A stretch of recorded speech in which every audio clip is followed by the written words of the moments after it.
വാഴക്കോട് കല്യാണത്തെ കുടുംബശ്രീ പ്രവർത്തകരുടെ കൂട്ടായ്മയിൽ വയലിൽ പൊൻകതിർ വിളഞ്ഞു. കാസർഗോഡ് കല്യാണം ദീപിക സംഘ കൃഷി ഗ്രൂപ്പിന്റെ പ്രവർത്തകരാണ് നെൽകൃഷിയോടൊപ്പം വിഷുവിപണി ലക്ഷ്യമാക്കി പച്ചക്കറി കൃഷിയും ഇറക്കിയത്.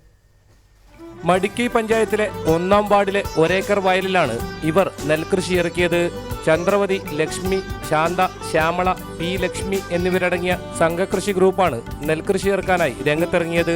1/2 ഏക്കറിൽ പച്ചക്കറി കൃഷിയും ഇറക്കിയിട്ടുണ്ട്. ജൈവ രീതിയിൽ വിജയിപ്പിച്ച പച്ചക്കറി കൃഷിയിൽ പയർ, വെണ്ട, പാവയ്ക്ക, വെള്ളരി തുടങ്ങി തണ്ണിമത്തൻ വരെ കൃഷി ചെയ്തിട്ടുണ്ട്. തുടർച്ചയായ 4-ാം വർഷമാണ് ഇവർ കൃഷിയിൽ വിജയഗാഥ തീർക്കുന്നത്. വിഷു ചന്തയ്ക്ക് കൊണ്ടുപോകാനായി വെള്ളരി എല്ലാം മുറിച്ച് അത് ഞങ്ങൾ കൊടുത്തു. പച്ചക്കറി അതെല്ലാം ഉണ്ട്. പിന്നെ എല്ലാ സഹകരണവും പഞ്ചായത്തിൻ്റെ വകയുണ്ട്. 5 അംഗങ്ങളാണ് ഞങ്ങൾ ഇവിടെ കൃഷി നടത്തിയിട്ട്. മടിക്കൈ അമ്പലത്തുകര കൃഷിഭവന്റെയും വാർഡംഗം വിജി ബാബുവിന്റെയും പ്രോത്സാഹനവും ഇവർക്ക് കൃഷിയുടെ വിജയത്തിന് കരുത്തു പകർന്നു. പടന്നക്കാട് കാർഷിക കോളേജിൽ നിന്നാണ് പച്ചക്കറിക്കാവശ്യമായ വിത്തുകൾ ശേഖരിച്ചത്. കൊയ്ത്തുത്സവം വാർഡംഗം വിജി ബാബു നിർവഹിച്ചു.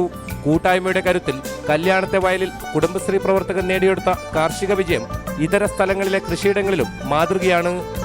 ദിനേശനോടൊപ്പം റിപ്പോർട്ടർ, കാസർഗോഡ്.